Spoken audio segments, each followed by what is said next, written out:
Aujourd'hui, nous allons parler d'un jeu de PlayStation 1, la Super PS1. Salut, c'est moi la PS1. Alors, cette console, c'est une de mes préférées. Mes trois préférées sont la Super NES, la PS1 et la Dreamcast. Dreamcast, voilà, parce que c'est une putain de machine qui n'a pas eu le succès qu'elle méritait, il faut le dire. C'est Sega, je sais pas qu'est-ce qu'ils ont bralé, je sais pas, c'est... Voilà, la PS2 a tout niqué derrière, mais là, pour moi, Dreamcast, j'ai très peu de mauvais jeux dessus. PS1, il y en a beaucoup. Super NES, c'est pareil, mais bon. Donc, on va s'attarder sur la PlayStation 1. Bon, celle-là, elle a mal vieilli, hein. Mais c'est pas grave, elle fonctionne encore. J'en fais plusieurs. Si je vous dis Psychnosis, vous allez me dire Formula One, Wipeout, Discord, Destruction Derby, La Cité des Enfants Perdus. Super beau jeu, un peu space. J'ai pas du tout aimé les films, mais bon, voilà.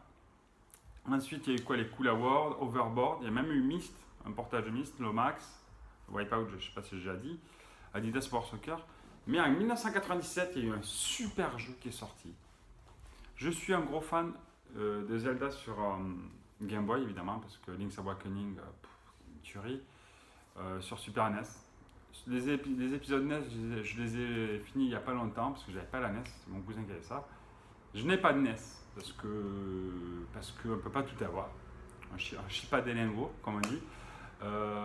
J'ai pas beaucoup de consoles, j'en ai quelques-unes, voilà. Je suis pas un full setter, donc moi je m'intéresse principalement à la PS1 et à la Dreamcast. Aussi Game Boy Advance un petit peu moins, mais voilà. La Lynx, j'essaie de choper des jeux sur Lynx parce que c'est une console qui m'a fait beaucoup rêver. Revenons au mouton. Alors, en 97 est sorti un jeu d'aventure sur PS1 qui d'ailleurs, allez savoir pourquoi il n'y a pas eu de gros succès derrière. Enfin, il n'y a pas eu de gros coups de com' et tout, et pourtant pour moi c'est un des meilleurs jeux de la PS1. Je ne suis pas du tout fan des jeux au tour à tour, RPG. Final Fantasy, tout ça. J'ai le 7, je l'avais acheté à l'époque parce que c'était une révolution, parce que c'était mon premier jeu vraiment RPG où tu faisais au tour à tour. Mais je ne suis pas fan parce que il y a trop de pourcentage de chance sur ce genre de jeu. Voilà, tu peux avoir une bête de trucs, parfois le coup ne porte pas et tout. Le skill, moi je préfère le skill, vraiment la technique quoi. Donc Zelda, c'est pour ça que j'adore, parce que tu y vas. Tu bourrines, tu frappes, tu as la bonne arme, tu frappes, tu n'attends pas 10 secondes que le mec ait décidé de faire un truc. Et donc, sur PS1 est sorti Alundra.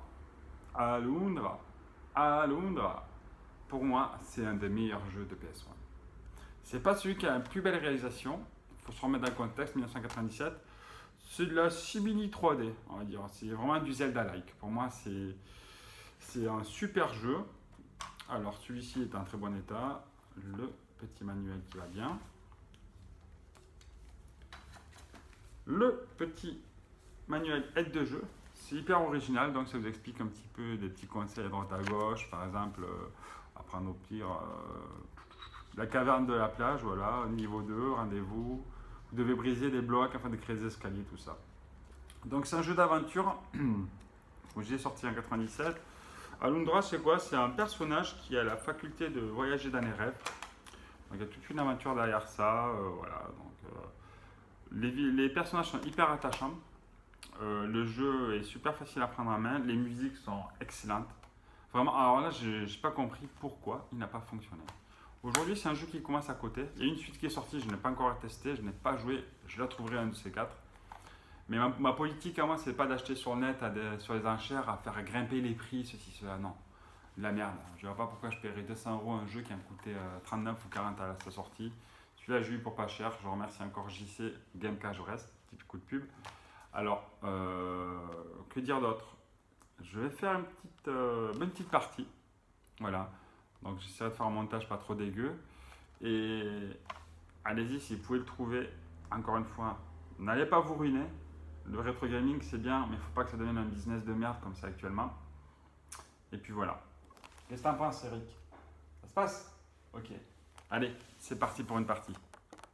Donc, nous voilà arrivés dans le village d'Inoa. Je vous ai passé l'intro parce que, comme beaucoup de jeux d'aventure, c'est long quoi. Il est mis en place, voilà, il était sur un bateau, il s'est échoué, il a fait un rêve.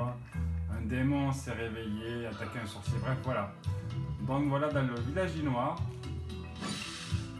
vous allez voir, ça ressemble énormément à Zelda. Le gameplay. Alors, contrairement à Zelda, on peut déjà sauter. On a une espèce de couteau quand on commence. On peut courir aussi, ça c'est pratique. Donc voilà, assez facile à prendre en main au final. On peut dasher, voilà. Alors en inventaire, la poignard. Alors le jeu est ultra coloré, c'est super agréable, les musiques sont super jolies. Voilà, alors, il y avait une petite scène juste avant sur le bateau, quand ça a coulé, quand le bateau sombrait, ben, c'était super bien fait, ça tremblait dans tous les sens. Donc voilà. Donc évidemment, comme tous les jeux d'aventure, il faut parler à tout le monde au début. Voilà, on peut acheter des choses. Donc le jeu est très coloré, honnêtement, c'est joli. La vue 3D peut être un petit peu particulière au début, on peut s'y perdre, mais ça passe quoi, c'est pas non plus... Je fais le poulet. Poulet. Viens ici. Non, c'est sympa, honnêtement, c'est un jeu qui est hyper agréable à jouer. L'histoire est super sympa.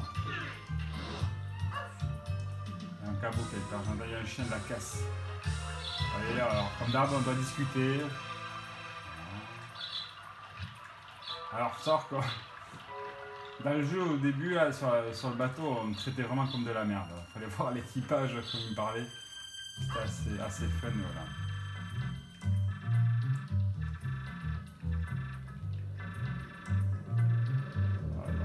C'est pas Hyrule, mais presque. Là. Donc là, évidemment, bon, je vais pas faire un gameplay trop long parce qu'il faudrait parler à tout le monde avant de pouvoir partir à l'aventure. Voilà. Donc on peut aller tout péter. On peut soulever les choses aussi, les objets. Pas besoin d'avoir de bracelet de force. Voilà. Et après tout, je suis pas chez moi, mais je casse tout. Rien à foutre. Voilà.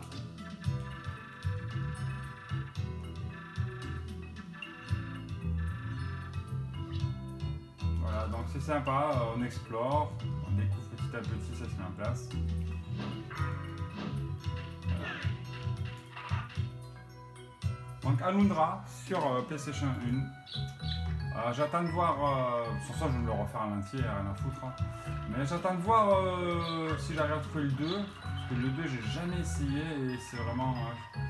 je suis assez curieux de voir l'évolution qu'il y a. Donc voilà, donc comme d'hab, il y a du pognon à récupérer, l'évolution du personnage, tout ça. C'est agréable, c'est vraiment un jeu hyper agréable. Et comme je disais, c'est pas du tour par tour, donc je sais qu'il y a beaucoup qui vont me critiquer vis-à-vis de ça. Et moi, les Final Fantasy, tout ça, ouais, non, c'est pas pour moi. Les trucs tactiques, à la limite, Vandal Hearts sur PS1 parce que j'avais. À l'époque, je voulais m'acheter Suikoden, je crois, je me suis trompé, quoi. Comme un con, et j'ai acheté Vandal Hearts.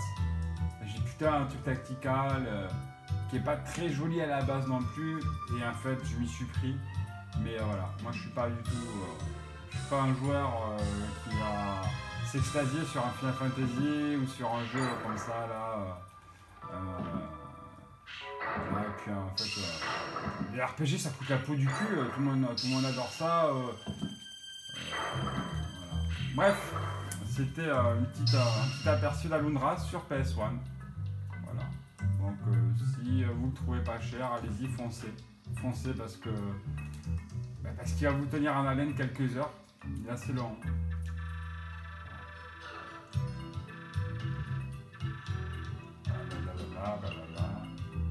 Bref. Allez, on se retrouve pour la conclusion. Donc voilà, fin du test sur Alundra PS1. J'ai revêtu mon plus beau masque du chien de la casse. Donc allez-y, foncez si vous le trouvez pas trop cher. Je dis encore une fois pas trop cher parce que merde, on n'est pas là pour faire spéculer et faire monter le jeu de l'occasion. Donc super jeu, super musique, super histoire. Encore une fois, je ne comprends pas pourquoi il n'a pas été aussi bien vendu que ça, parce qu'il méritait largement. Moi personnellement, j'ai bien aimé Final Fantasy VII, mais celui-là Voilà, c'est mon pacemaker celui-là. Ça, il m'a tenu en haleine très longtemps. Et il mérite vraiment que vous y intéressiez. J'espère pouvoir trouver le numéro 2. Mais d'abord, je vais finir celui-là. Parce que voilà. Allez, vous pouvez retourner jouer, branchez vos consoles, éclatez-vous, mais pas contre les murs. A plus. Allez, ciao, ciao.